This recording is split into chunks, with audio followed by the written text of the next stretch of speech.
Hi guys, today I'm going to share with you how I became a bottle girl for like 4.5 years. Yes, 4.5 years. I'm just going to kind of like share why and like how and what the hell happened, and if you stay till the end I'll give you a couple tips if you're interested in like pursuing nightlife or bottle girl jobs or nightlife jobs. Let's just get into it, okay?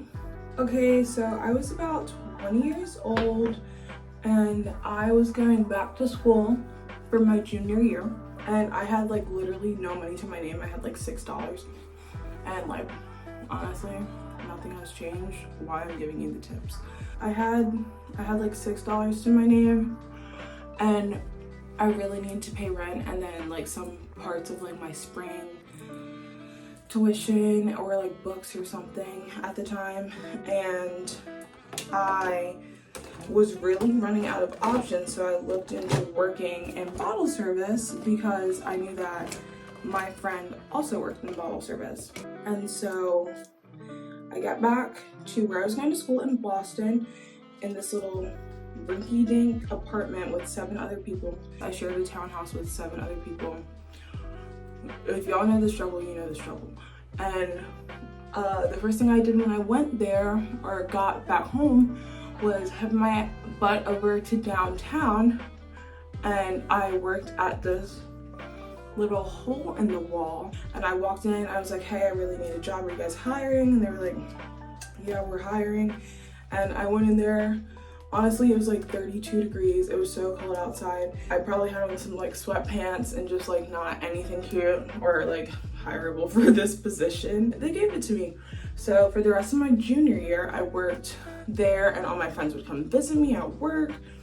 The drinks were really expensive. The customers were kind of like repeat customers, so that was super fun. I had regulars. So they would come in like, at this point I was only working like once a week because my rent was $666, because mind you I was renting a room in a townhouse, if that makes any sense. My rent was pretty cheap at the time, so I would only work on Fridays right after I got out of class, or if I didn't have class I would make my way over to the club. Mind you, I was working at a strip club, so I knew nothing about like strip club industries or like stuff like that. But I literally was like, I really need money to go to school. I started working there every Friday, and there was this guy and he took a big liking to me. He was like this scary looking tiny Jewish dude, and he had white hair. He was like 75, and he helped me pay for the rest of my books for the semester, because he just thought it was so courageous of me to get a job in this industry while in school, and at the moment that is what I needed. It kind of saved my butt. He would take me out to dinner, give me a whole bunch of books that like he thought were interesting reads, and yeah, that's how I kind of just proceeded my junior year. Now I went home for my junior year, and I also needed a job, and like I was making a decent amount of money at this time. Working 1 day a week, I was making like $900, $1,000. I was like, well, why don't I get a job as a bottle girl in Philadelphia, because you know, transferable skills. I went out and I went around to a couple of places until this one place gave me my W-2 or my like 1099, and they said I could come back next week and start. And I was so excited because it was just like nothing like the place that I was working at in school. It was so like high scale, and mind you, like I'm 21 at this point, I'm a baby, so like anything that comes my way, I'm just gonna take the opportunity, because you never know where that leads. I worked there all summer, and I don't even know how much I made like in the 30 grand range for like 4 months. It was eye-opening. I started spending my money on everything that I shouldn't. Food, bag, shopping, makeup, you name it, I bought it. The next year I went back to school, and the little rinky-dink, me and the guy who would buy me all of my books, we had a little fallout. he was just freaking weird. Like, he was just freaking weird. And I was like, I'm not working here anymore. You know, I was so used to working at home where the employees come first, that if something's making you like weirded out or uncomfortable, that they're just gonna like excuse the customer because there's so many customers to come. And they were like, no, like customers come first here. And I was like, every time I come in, this dude's gonna try and get like bottle service for me, and I am good off of that. And it's like it was like dodging a really big rat or like a really big pimple that would not go away, and I was not for it. So I went out towards the top of the state line and I found a different place to work. Now this place, I was working here Fridays and Saturdays. It was the most poppin' place that I had worked so far. Back home was poppin', but this was like what you imagine a strip, also another strip club. This is what you would imagine like a strip club in like Spring Breakers or like a movie would be. It was just like craziness, money flying all over the place, people taking shots, like girls, like some of the dancers were out of their mind. At that club, I was going in from like 6 p.m. to 2. That was my schedule, Friday, Saturday. And I was making such good money. It varied, but it was good enough for me to stay my whole senior year of college. And it also was like 15 minutes away from my house. So that kind of worked out for me. Honestly, I loved it. I loved the girls that I worked with. Everybody was so nice. There was this girl, Dee Dee, we're gonna call her Dee Dee, and like we were little partners in crime, and she would like introduce me to her regulars, and I would introduce her to my regulars, so we would like split 50-50 tips on bottles and like tables and stuff. My manager was a little bit of that's what's gonna come with industries like this. Like, you're just gonna find people that are just not like, it's not like they don't have the best intentions for you, but they have to put themselves first. They want to put themselves first. I graduated from college in 2023, and I had not worked a real job in a year and a half. So of course I'm gonna go back home and go to the place that hired me. They knew I was always away for school, so I'd come back on like holidays, and they would give me some shifts, or I would pick up some shifts when other people didn't want to work. And those would make my break, because I really wouldn't have to work, so I could spend time with like family and stuff. So my club at school was a nighttime club. My club at home opened at 12 p.m. so I could be out of there by like, my shift sometimes was 12 p.m. to 6 p.m. and I would bounce. I went back to the place that I was working over the summer break, and that became like my home place. Everybody knew they could find me there. I met some like really cool celebrities there.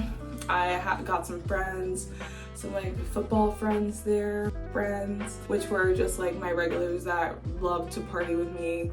They were super fun. Bonus tip, don't date your regulars. That's really messy. But I was a baby. No one told me. I didn't know. I don't think I made as much money as the first time, or like the first summer that I worked there, just because they were expanding their business and they were hiring more girls for bottle service. And you know, there's just like, there's the seniority that comes with it, and I was newer, so I was getting less shifts than girls that have been there for like 20 years. Nevertheless, I was getting like nighttime shifts, and I already worked so much my senior year of college that I had to like stop working for the last 2 months of school and just like do my work, because I was working till 2 to 4 o'clock in the morning, and I was getting like genuinely actually sick. The year I graduated college, my boyfriend at the time was like, you should come to California. It'll be really good for you. You know, a lot of people out here, because where I went to school, a lot of them were from like the Southern California area. I came out here, and like usual, I was like, okay, I know how to make money so I can get my own place, so I can get a job. And I thought it was gonna be like that, because it's always been like that. This market out here in Southern California is not for the weak. You don't want to smoke with these people. Came out here, it took me like 6 to 7 to 8 weeks to find a job. I was on my last dollar bill when I got a job. It was just all craziness. And the hours were decent, but the money out here is not like nightclubs or strip clubs or lounges anywhere back east. That was kind of a bummer when I figured that out, but I made it work. I made do, and I was making some money. At this point though, I knew I needed to move out and like get my car over to LA, so I was also working as a server, again, just like transferable skills. And yeah, things went smoothly. Lied. Things were going smoothly for a bottle girl, like as smooth as they could be. My last job was out here in LA, and I was a bottle girl at a club, and it was pretty decent. Like the setup was decent for an LA club, like as decent as an LA club is gonna be. If you're gonna try and do bottle service, go to North Carolina, go to Atlanta, go to DC. They just have like a little bit more of a poppin' nightlife culture where you're gonna get paid out a little bit better. First, I'm gonna try and make it work as I always do. It was fun, as fun as it could be. This year really started wearing me down, where I was like, I am getting a little too old to work these late night hours. Mind you, I graduated in 2023, so I was 22. I'm like coming up on being 25. And I just needed like a change of scenery. It's all like hunky-dory until it's not, until you're like, I really would like to go to sleep like a regular person. This year, in around September, I got let go from my club because they were just saying that I was not making enough sales and I was just being too comfortable with my customers, because I had regulars, and I was like not in the mood to let people like to upsell all the time. Like sometimes you just want to sit down. That is what happened with that, and now I am in between jobs. I'm looking for a new job. Your girl is unemployed, and I am completely okay with that. And that is how I became a bottle girl. Let me give you guys some tips if you want to try this out, if you want to be a bottle girl. One tip is just don't do this for the hype. It looks all glitz and glam, and yes, you can make your regulars can pay you out. I was doing this out of desperation mode. This was not my first choice in employment. I was doing this because I had goals that I wanted to achieve, like entrepreneurial goals and moving goals. I knew it was going to be for a set amount of time, and you can't do this forever. There's an age limit on this stuff. Like, you don't want to be in there forever. Like, I promise. I know girls who have like been bartending and they're like 60, and it's like, it's not the look to be someone's grandma in the club at 2 a.m.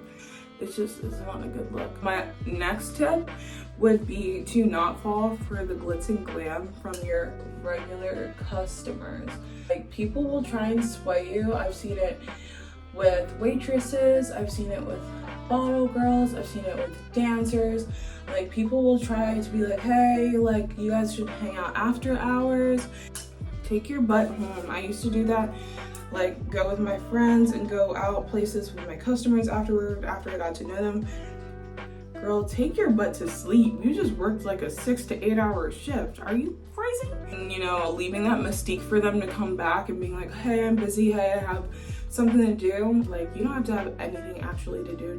Just lie, don't go. They're gonna try and get you to take more drinks than you have to, and then you gotta find somewhere to sleep, and your house is far away. It's just never worth it. My third tip would be smell better than you look. There's a lot of girls, and we all kind of wear the same scents because they're like cheap and they're quick and like cute and small to carry around in your little waitress apron thing. I'm talking about like Victoria's Secret Bombshell, like very sexy. I wore very sexy for like 2 years.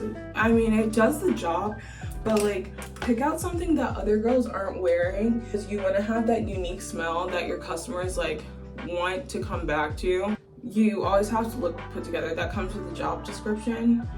Like, this is how I would do my makeup kind of going to work.